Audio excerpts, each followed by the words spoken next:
आज हम लोग आपकी कक्षा 10 में एक पाठ है ईर्ष्या तू न गई मेरे मन से, और इसके लेखक का नाम है श्री रामधारी सिंह दिनकर। आज हम लोग इस पाठ के इस गद्यांश पर आधारित, जो कि आपको सामने दिखाई दे रहा है, इस गद्यांश पर आधारित आपकी बोर्ड की परीक्षा में पूछे जाने वाले संभावित प्रश्नों को हल करना सीखेंगे। लेकिन इस गद्यांश पर आधारित पूछे जाने वाले प्रश्नों को हल करना सीखने से पहले कुछ ज़रूरी बातें हैं।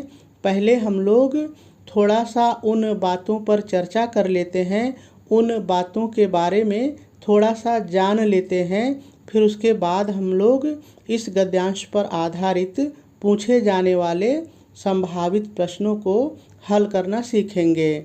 ठीक है, तो देखिए, आपको पता है कि आपके बोर्ड के पेपर में इसी तरह से दो अलग अलग पाठ से दो गद्यांश दिए रहते हैं, और उन दोनों गद्यांशों में से कोई एक, दोनों नहीं, कोई एक, जो भी आपको सरल लगे, कोई एक आपको हल करना होता है।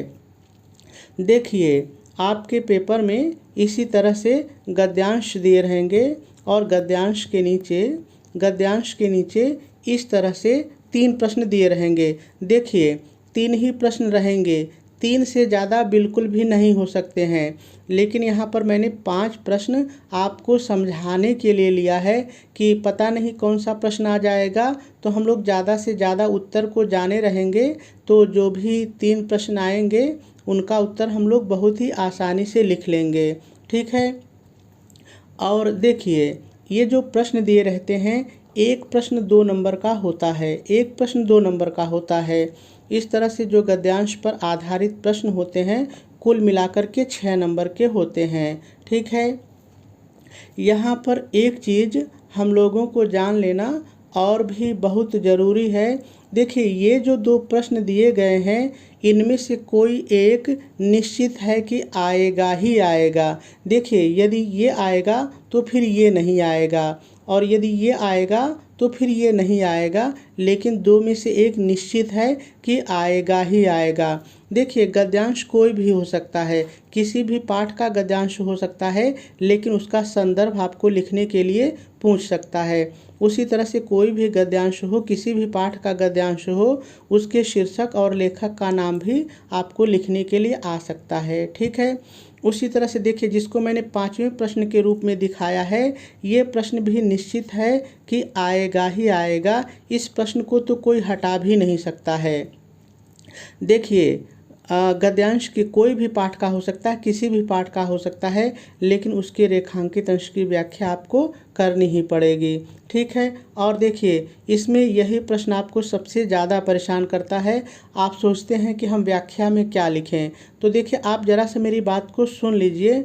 देखिए, व्याख्या में हम कुछ अधिक नहीं करते हैं, कुछ शब्दों के हम पर्यायवाची लिख देते हैं, कुछ जो कठिन शब्द होते हैं उनको अपने शब्दों में विस्तारित कर देते हैं, उनकी व्याख्या कर देते हैं, और कुछ लाइन जो हमको लगता है कि हम इसकी व्याख्या नहीं कर पाएंगे तो उसको ऐसे ही उतार देते हैं। तो ये चीज़ें आप करेंगे तो व्याख्या लिख लेंगे।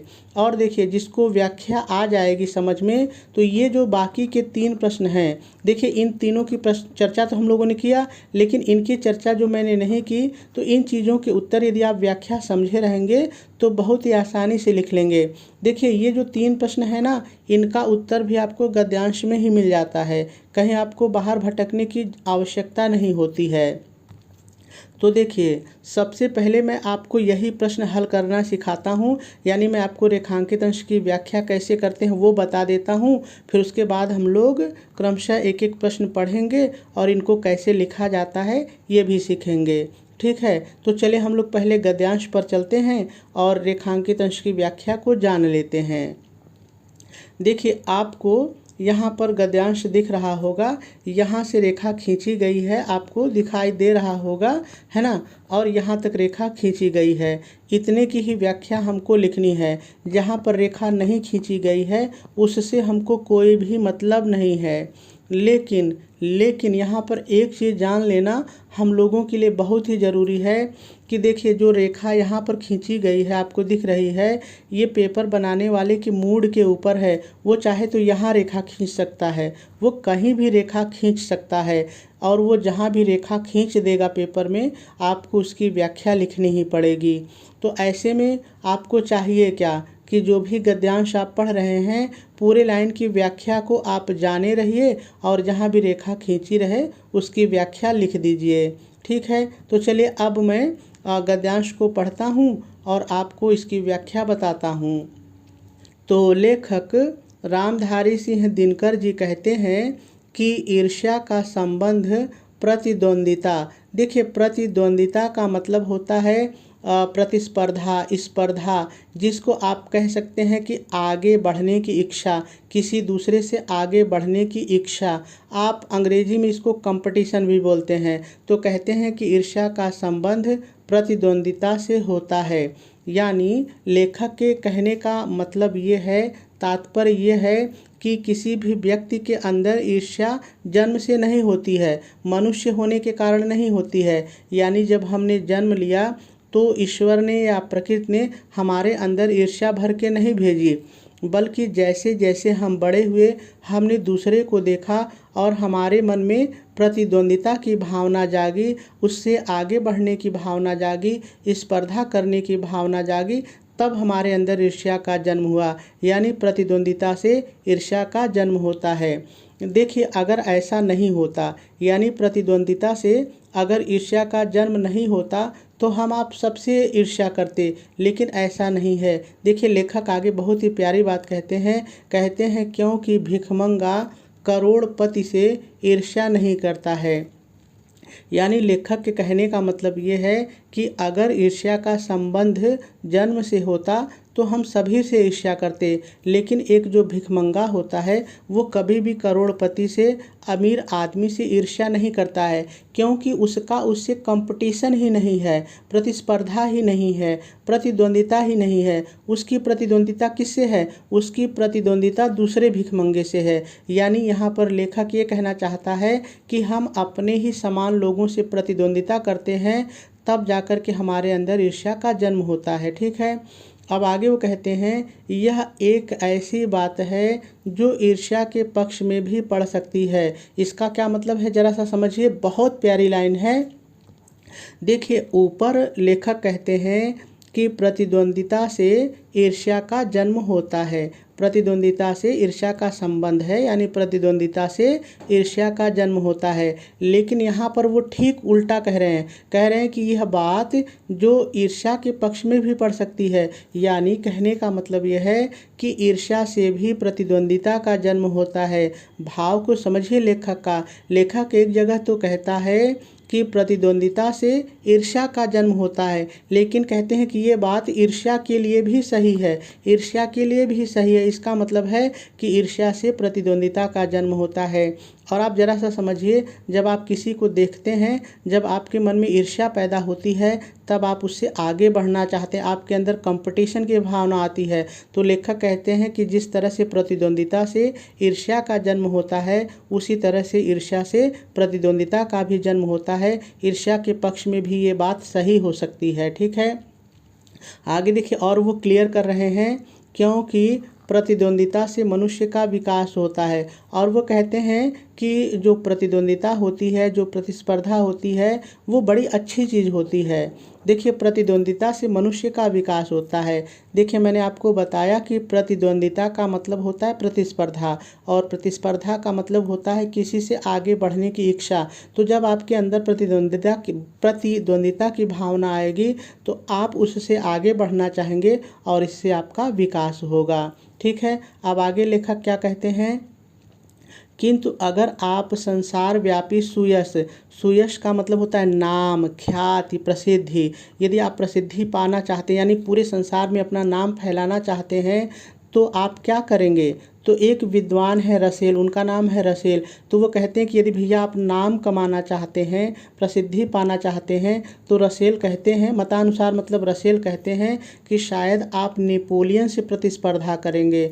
नेपोलियन से प्रतिस्पर्धा करेंगे इसका मतलब है कि आप अपने से बड़े लोगों से, अपने से महान लोगों से प्रतिस्पर्धा करेंगे। भाई आप अपने से नीचे वाले से प्रतिस्पर्धा करेंगे तो आगे जाएंगे क्या? नहीं जाएंगे। तो आप नेपोलियन से प्रतिस्पर्धा करेंगे, इसका मतलब है कि आप अपने बड़े, अपने से महान लोगों से प्रतिस्पर्धा करेंगे। लेकिन आगे लेखक क्या कहते हैं? मगर याद रखिए, याद रखिए, क्या याद रखिए भैया? कहते हैं नेपोलियन भी सीजर से प्रतिस्पर्धा, स्पर्धा यानी प्रतिस्पर्धा करता था। देखिए नेपोलियन एक राजा था, वो सीजर दूसरे राजा से प्रतिस्पर्धा करता था, इसीलिए तो इसका नाम हुआ। अगर नेपोलियन सीजर से प्रतिस्पर्धा नहीं करता तो इसका नाम नहीं होता।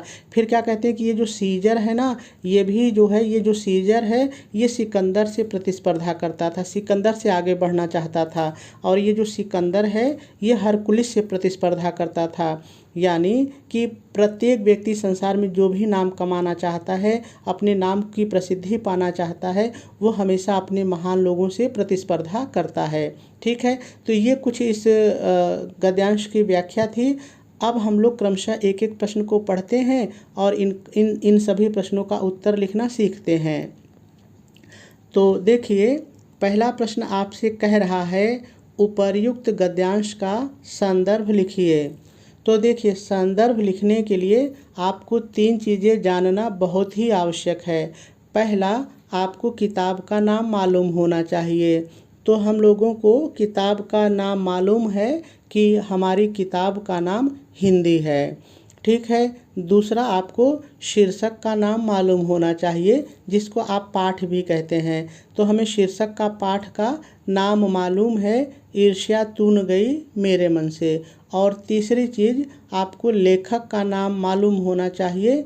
तो हम लोगों को लेखक का नाम भी मालूम है, रामधारी सिंह दिनकर। अब ये तीनों चीज़ें जब हम लोगों को मालूम है तो संदर्भ कैसे लिखेंगे, चलिए देखते हैं। तो देखिए सबसे पहले आप प्रश्न उत्तर नंबर डालेंगे और 2 लाइन छोड़ करके आप संकेत लिखेंगे। देखिए संकेत में हम लोग 2 में से जो भी गद्यांश हल करते हैं उसके शुरू का और डॉट डॉट लगा करके उसके अंत का लिखते हैं। आप मेरी बात को यहाँ पर समझिए। देखिए जैसे आपको ये गद्यांश दिख रहा है, ईर्ष्या का संबंध हरकुलिस से। तो मैंने यही आपसे कहा, देखिए मैंने आपको यही कहा कि आप शुरू का ईर्ष्या का संबंध हरकुलिस से उतार लीजिए। इससे होता क्या है कि कॉपी जांचने वाला ये जान जाता है कि बच्चे ने 2 में से कौन सा गद्यांश हल किया है। ठीक है। उसके बाद आप उप नंबर डालेंगे। देखिए इसको मुख्य नंबर कहते हैं। ठीक है, और ये उप नंबर है। उप नंबर डालेंगे, हेडिंग डालेंगे संदर्भ और डैश डाल करके लिखेंगे प्रस्तुत गद्यांश हमारी पाठ्यपुस्तक हिंदी। देखिए पहली चीज़ आ गई हिंदी। हिंदी के गद्य खंड में संकलित ईर्ष्या तून गई मेरे मन से। दूसरी चीज़ भी आ गई, ईर्ष्या तून गई मेरे मन से नामक निबंध से अवतरित है। इसके लेखक रामधारी सिंह दिनकर। तीसरी चीज़ आ गई, रामधारी सिंह दिनकर जी हैं। पूर्ण विराम लगा देंगे और आपका संदर्भ यानी आपका पहला प्रश्न पूरा हो जाएगा। अब आपको ध्यान क्या देना है, यदि आप अपने संदर्भ को सुंदर बनाना चाहते हैं तो किताब का नाम, शीर्षक का नाम और लेखक का नाम आप काले रंग की पेन से लिख दीजिए और ये चीज़ें आपको सिंगल इन्वर्टेड कामा के अंदर लिखनी होती हैं। ठीक है, पहला प्रश्न पूरा हुआ। चलिए अब हम लोग दूसरा प्रश्न पढ़ते हैं। तो देखिए दूसरा प्रश्न आपसे कह रहा है उपर्युक्त गद्यांश के शीर्षक और लेखक का नाम लिखिए। तो दोनों चीज़ें हमको पता हैं, कैसे लिखेंगे चलिए मैं आपको दिखा देता हूँ। तो देखिए जब भी आपका पहला प्रश्न पूरा हो जाए तो 1 लाइन छोड़ दीजिए और फिर उप नंबर डालेंगे और लिखेंगे उपर्युक्त गद्यांश के शीर्षक का नाम ईर्ष्या तून गई मेरे मन से और लेखक का नाम रामधारी सिंह दिनकर है। और दूसरे प्रश्न का उत्तर भी पूरा हो जाएगा। चलिए तीसरा प्रश्न पढ़ते हैं। देखिए तीसरा प्रश्न आपसे पूछ रहा है विश्वव्यापी प्रसिद्धि, वही जिसको सुयश आपने पढ़ा था, प्रसिद्धि के इच्छुक व्यक्ति किससे प्रतिस्पर्धा करेंगे और उन्हें क्या याद रखना चाहिए। देखिए इस प्रश्न में दो बातें पूछी गई हैं। पहला कह रहा है कि विश्वव्यापी प्रसिद्धि के इच्छुक व्यक्ति किससे प्रतिस्पर्धा करेंगे, पहला प्रश्न हो गया। और दूसरा प्रश्न पूछ रहा है उन्हें क्या याद रखना चाहिए। तो चलिए इसका उत्तर हम लोग गद्यांश पर चल करके ढूंढते हैं। तो देखिए जब आप यहाँ पर देखते हैं सुयश, तो यहाँ पर प्रसिद्धि आपको सब मतलब मिल जाती है। सुयश का मतलब प्रसिद्धि, तो लिखेंगे कैसे, देखिए यहाँ पर उत्तर आपको मिल जाएगा। अगर आप संसार व्यापी, सुयश को प्रश्न के अनुसार हम लोग प्रसिद्धि कर लेंगे, ठीक है। प्रसिद्धि चाहते हैं तो आप रसेल के मतानुसार नेपोलियन से यानी अपने से बड़े लोगों से, अपने से महान लोगों से प्रतिस्पर्धा करेंगे। पहला उत्तर पूरा हुआ। आप दूसरा कहते हैं क्या याद रखना है, तो आप लिखेंगे हमें याद रखना चाहिए कि नेपोलियन भी सीजर से स्पर्धा करता था और सीजर सिकंदर से तथा सिकंदर हरकुलिस से। यहाँ तक आप लिखेंगे तो दोनों प्रश्न का उत्तर हो जाएगा। अब लिखेंगे कैसे, चलिए देखते हैं। तो देखिए आप नंबरिंग कर लेंगे और लिखेंगे जैसे मैंने बताया वैसे लिखेंगे। विश्वव्यापी प्रसिद्धि के इच्छुक व्यक्ति नेपोलियन से अर्थात अपने से महान लोगों से प्रतिस्पर्धा करेंगे। पहला प्रश्न पूरा हुआ उत्तर। अब दूसरा, और उन्हें यह याद रखना चाहिए कि नेपोलियन सीजर से, सीजर सिकंदर से और सिकंदर हरकुलिस से प्रतिस्पर्धा करता था। और तीसरे प्रश्न का उत्तर भी पूरा हो जाएगा। चलिए अगला प्रश्न देखते हैं। देखिए एक बार मैं फिर से आपको याद करा दूं कि कोई 3 ही प्रश्न पूछेगा, 4 नहीं पूछेगा, ठीक है। तो ये अगला प्रश्न आपसे पूछ रहा है यश की इच्छा रखने वाले व्यक्ति को क्या करना चाहिए। देखिए अब इसका उत्तर यदि हम गद्यांश में ढूंढेंगे तो गद्यांश में, हमारी बात को समझिए, लाइन में आपको इसका उत्तर नहीं मिलेगा। लेकिन यदि आपने गद्यांश को समझ लिया है तो आप बिल्कुल आप लिख सकते हैं कि कोई भी व्यक्ति यदि प्रसिद्धि चाहता है तो उसको प्रतिस्पर्धा करनी पड़ेगी, किससे, अपने से महान लोगों से, अपने से बड़े लोगों से। लेकिन अब उत्तर कैसे लिखेंगे, चलिए हम लोग देखते हैं। तो देखिए आप नंबरिंग करेंगे और लिखेंगे यश की इच्छा रखने वाले व्यक्ति को अपने से बड़े अर्थात महान लोगों के साथ प्रतिद्वंदिता यानी प्रतिस्पर्धा करनी चाहिए, ठीक है। तो देखिए कभी कभी ऐसा होता है कि भाव पर उत्तर होते हैं, वो लाइन में आप नहीं ढूंढ सकते हैं, तो भाव के आधार पर भी आपको उत्तर पहचानना सीखना होगा, ठीक है। तो ये चौथा भी उत्तर पूरा हो गया। चलिए अगला प्रश्न पढ़ते हैं। देखिए अगला प्रश्न आपसे कह रहा है रेखांकित अंश की व्याख्या कीजिए। तो चलिए मैं आपको एक बार रेखांकित अंश दिखा दूं कहाँ पर है। तो देखिए यहाँ से रेखा खींची गई है, आपको दिख रही होगी, मैंने पहले भी आपको दिखाया था, और यहाँ तक रेखा खींची गई है, इतने की व्याख्या करनी है। तो जैसे मैंने यहाँ पर आपको बताया था ना, ठीक वैसे ही मैंने व्याख्या लिखी है। चलिए मैं आपको पढ़ के सुना देता हूँ। तो देखिए आप हेडिंग डालेंगे, पहले नंबरिंग कर लेंगे और हेडिंग डालेंगे रेखांकित अंश की व्याख्या, और डैश डाल करके लिखेंगे प्रस्तुत रेखांकित अंश में लेखक रामधारी सिंह दिनकर जी कहते हैं कि, इतना मैंने अपनी तरफ से जोड़ा है, ये रेखांकित अंश की व्याख्या नहीं है। इतना लिखने पर हमारी व्याख्या पढ़ने पर सुंदर लगने लगती है। तो इस पाठ में जो भी गद्यांश आए रेखांकित अंश, आप इतना जरूर जोड़िए, ठीक है। तो दिनकर जी कहते हैं कि किसी भी व्यक्ति के हृदय में ईर्ष्या की उत्पत्ति उसके जन्म से नहीं होती, अपितु ईर्ष्या की उत्पत्ति प्रतिद्वंदिता की भावना से होती है। यही कारण है कि एक भिखमंगा कभी भी किसी करोड़पति से ईर्ष्या नहीं करता, बल्कि वह दूसरे भिखमंगे से, दूसरे भिखारी से ईर्ष्या करता है।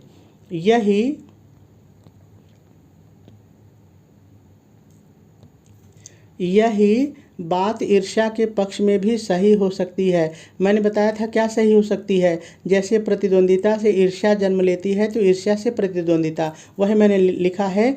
अर्थात लेखक के कहने का तात्पर्य है कि जिस तरह से प्रतिस्पर्धा से ईर्ष्या का जन्म होता है, उसी तरह से ईर्ष्या से प्रतिस्पर्धा का भी जन्म होता है, और ईर्ष्या के कारण उत्पन्न प्रतिद्वंदिता मनुष्य के लिए बहुत ही लाभदायक होती है। प्रतिद्वंदिता के उत्पन्न होने पर ही मनुष्य अपनी उन्नति करता है। पूर्ण विराम लगा देंगे और अंतिम प्रश्न की जो रेखांकित अंश है उसका उत्तर भी पूरा हो जाएगा।